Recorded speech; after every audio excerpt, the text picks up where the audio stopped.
The latest tech. I'm Alexa. I can answer your questions. Interviews. And we are evolving, and we are seeing an amazing opportunity that's happening. Accessibility. Accessibility is one of our core values. This is Double Tap TV. Welcome to another exciting edition of Double Tap Television. Thank you guys, as always, for getting involved. The emails constantly come in at feedback@ami.ca, and on Twitter, we reply to you all the time. It is at Double Tap Canada. I am Mark Aflalo in a somewhat unique environment today, and welcoming Stephen Scott. Stephen, I can see that you're kind of in a similar environment as we talk about getting fit for the new year on this week's episode of Double Tap TV. So let's start by describing, Stephen, where are you right now? So I'm in the bowels of my house, just actually below my studio that we normally record in the house, and I've got a home gym, Mark. I've got a home gym where, in here I've got all kinds of kit. I've got a treadmill, I've got a water rower. Those are fabulous. Beautiful sound of the water. Actually, the only problem is it makes you want to go to the toilet every time you use it, which is very irritating. I've also got some weights behind me as well, in a big rack. There are lots of those. And you might be thinking to yourself, how does a guy like Stephen Scott, who eats his weight in chocolate most of the time, how does he have a room like this and still maintain the size he does? I've got to say, it is hard work. That's the answer.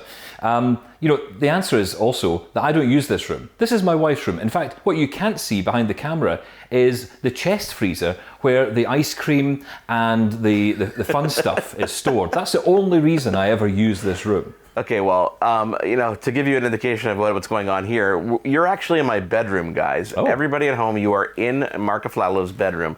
And the reason we're here is because I'm standing in front of one of the tools we're going to talk about today, which is a Peloton bike. Now, this Peloton bike was one of the first connected exercise experiences. I think the Apple Watch might predate it, Stephen, if you want to talk about connected devices to help you stay fit. But the Peloton bike is one that has become extremely popular throughout the world with its online classes. So on this bike here, you can see is a 32-inch touchscreen. It's actually powered by the Android operating system. And when you turn it on, it launches into the Peloton app, and you can choose your types of classes, choose different instructors.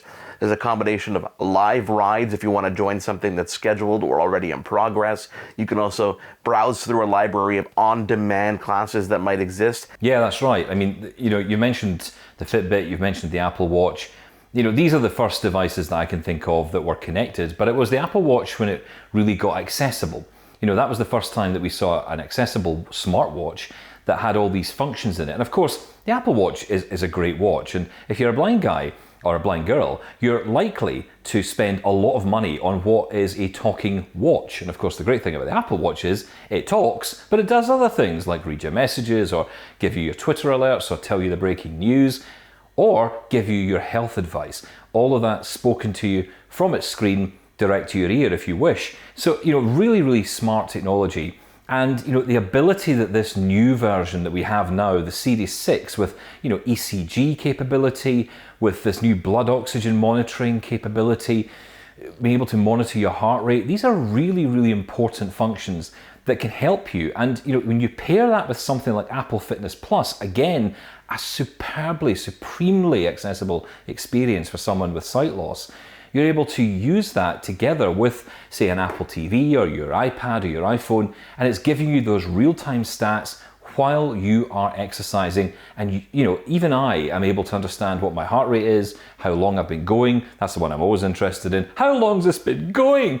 All of that. That is really key, and all that information on my wrist, on screen, spoken back to me, whether you are blind or sighted. It's brilliant.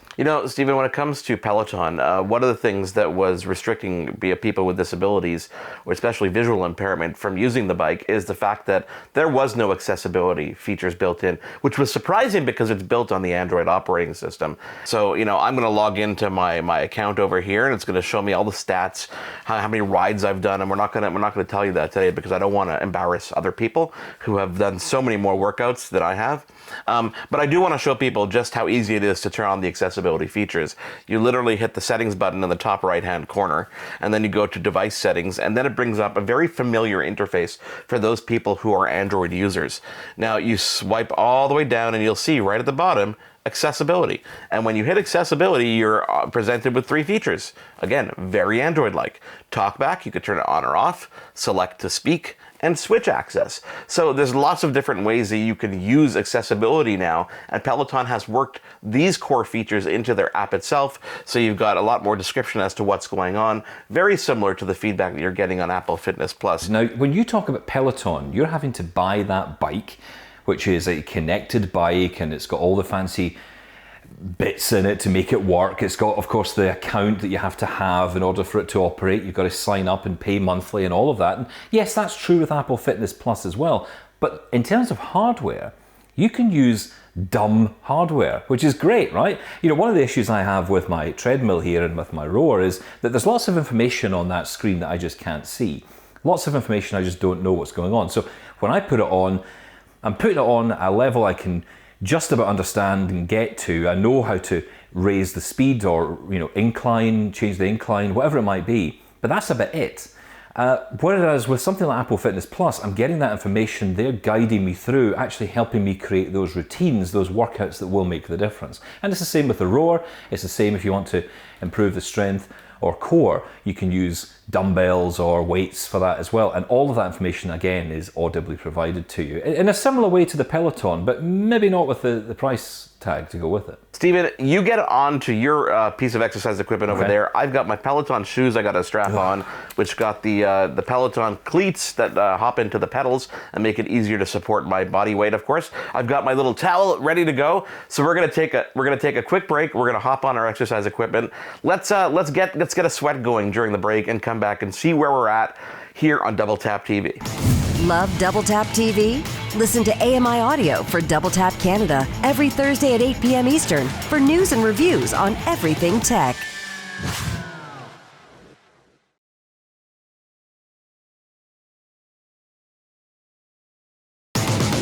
This is Double Tap TV. Welcome back to Double Tap TV. Thank you guys, as always, for getting involved. Lots of emails and feedback coming in every single week. Our email address is feedback@ami.ca, and on Twitter, we are at Double Tap Canada with that hashtag, which is Ask Double Tap. Stephen Scott, I think we're going to get a lot of questions, a lot of feedback about this week's episode. I'm sitting here a little bit out of breath because I've been biking for the 2.5 minutes of that break. How are you getting on over there? I can see that you're fiddling with a lot of buttons. How long have you been on there for? Yeah. Can you see what's going on here, Mark? Can you tell what's happening? Not really. I'm kind of focused on seeing straight because I've been on this bike for a little bit. Stephen, what's going on there? I just can't get it to start. You haven't even started? Come on, I'm looking down at my timer and I'm at, 26 seconds? I don't think this thing's even on, Mark. Do you know what? Forget it. I'm not doing it. I'm not playing. You're not giving Stephen, I can imagine as someone just like me who's trying to keep focus on this bike, and I can see everything around me. For someone who has a visual impairment, even just walking out of their house and going for a brisk walk or a run to try and exercise can't be that easy, can it? It is really difficult, Mark. The idea of going out for a quick run is almost impossible when you can't see, at least when you're on your own. Now, you can, of course, buddy up with someone, and many people do that, but with the restrictions of lockdown over 2020, social distancing still in place, that adds more barriers, meaning that more of us are spending our time stuck at home. But here's a question. What if technology could make it possible to go for that run without the need for anyone by your side? How cool would that be? Well, that's the aim of Project Guideline. It's an initiative created by Google to harness the power of our smartphones to allow us to do just that, run independently. Now, joining me now via Zoom to talk about this is Ryan Burke, the creative producer lead for Google Creative Labs in New York, and he joins me from his home in the city. Great to have you here, Ryan. So tell me more about this amazing project. Sure. Well, first of all, I'm super excited to be here, so thanks for the invitation. Project Guideline is an early stage research project that is exploring how we can use on-device machine learning to enable independent walking and running for exercise for the blind and low vision community. And we're achieving that at present in the early stage that it is using consumer level technology, hopefully some things that people already have in their pockets. So it's a combination of a mobile phone, a pair of headphones, and the X factor here for us is a painted line on the ground, hence Project Guideline. Sounds interesting. So where did the idea come from? So this project from the very beginning was sort of co-developed by Thomas Panic, who is the CEO and president of Guiding Eyes for the Blind, which is a nonprofit based in the New York area that provides guide dogs to individuals who are blind or who have low vision free of charge. It's a wonderful organization.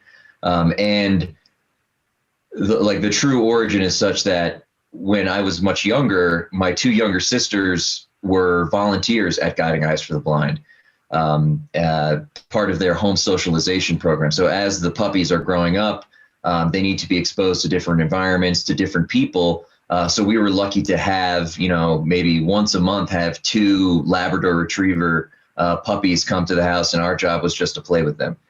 So the idea, in essence, sounds simple, although I'm sure it's not at all. I'm thinking about things like weather, lighting, obstacles, even fragmentation of the line itself on the road. Can this really work where a blind person is able to run independently without anyone else around? At present, the capabilities of the technology is such that we identify the line and approximate / measure the position of the runner in relation to the line, and then provide audio feedback to enable the walker or runner to self-correct in order so that they get back on the line. So to your original question, I do want to be clear, this is still very early stage research. There may be, in order for it to work, or I guess, let me say this, very plainly, the technology doesn't presently support obstacle detection. So in order for an individual to use the technology, there needs to be another sighted person in the loop, as we say, just to help orient the runner or the walker, the user, if you will, to the course.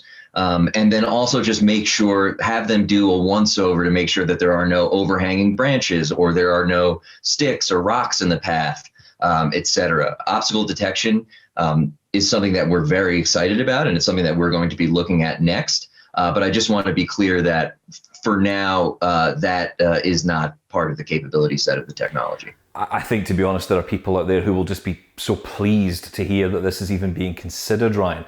Let's talk about emerging tech trends here, because I think there's a whole host of technologies that are already available or are in early development that could really benefit this project. And for those who want to use it, I'm thinking about things like augmented reality, with the ability to provide information to a user via artificial intelligence. I'm also thinking about LiDAR and how the ability to live scan your environment could be a useful tool here. And then all of that converging with wearables, glasses, of course, being the most obvious example here that would fit in so well with this project. Yes, most definitely. I mean, I think you definitely identified sort of 3 emergent technology areas that are sort of converging or could converge in a project like this. For now, I will say that there's still so much work on like the present trajectory of the technology, that being building a system that will enable an individual to run independently by use of a line. But yes, I mean, there could be a glasses company that comes forward. There could be, as we spoke about obstacle detection, Google has a technology called AR Core, which helps to do sort of depth mapping and understanding environments. But when we start to further explore the obstacle detection challenge, I mean, AR Core will be a part of it. That'll be key in order to be able to identify things in the path and other things in the environment. So, I mean, I fully believe that this is just the beginning, whether it's with Google or with outsiders. And, whoever solves this problem, if it's Google, that's great. If it's someone else, that's also fantastic. We hope that this serves as an example, not just to inspire other Googlers, but also to inspire other technologists out in the world. I mean, what's nice about this project in one way is that, this is applied machine learning. So the research science that we're applying to solve this problem is published and open sourced. So conceivably, another group of individuals could be using the exact same machine learning pipeline to, in a parallel path, also try to solve the same problem that we are. And to your point, in terms of whether it be LiDAR or whether it be depth cameras, so on and so forth, these are technologies that other technologists have access to. So, by no means does we have the exclusive rights to solve this problem. In the best case scenario, we're just serving as an example, as an inspiration for other technologists to take up the same challenge. But of course, one thing we never want to see come to an end are guide dog puppies, Ryan. They must stay. We didn't set out to replace or supplant the existing technologies, whether it be a guide dog or whether it be a cane. This is just meant to be another potential option.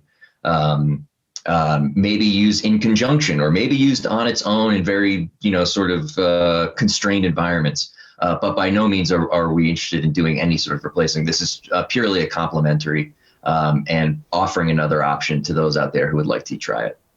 Ryan, it's been great speaking with you about Project Guideline from Google. I look forward to the day that I can get back on the road and maybe you and I can go running together. Maybe you, me, and Thomas Panek from Guiding Eyes for the Blind. He sounds like a great guy, as to you. Ryan Burke, thank you so much.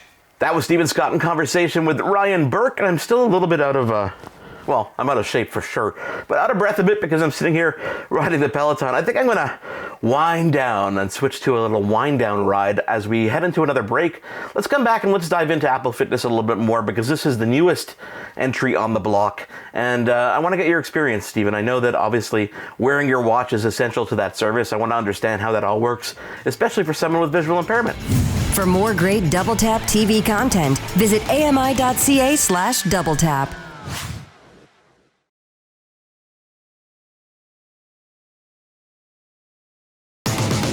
This is Double Tap TV.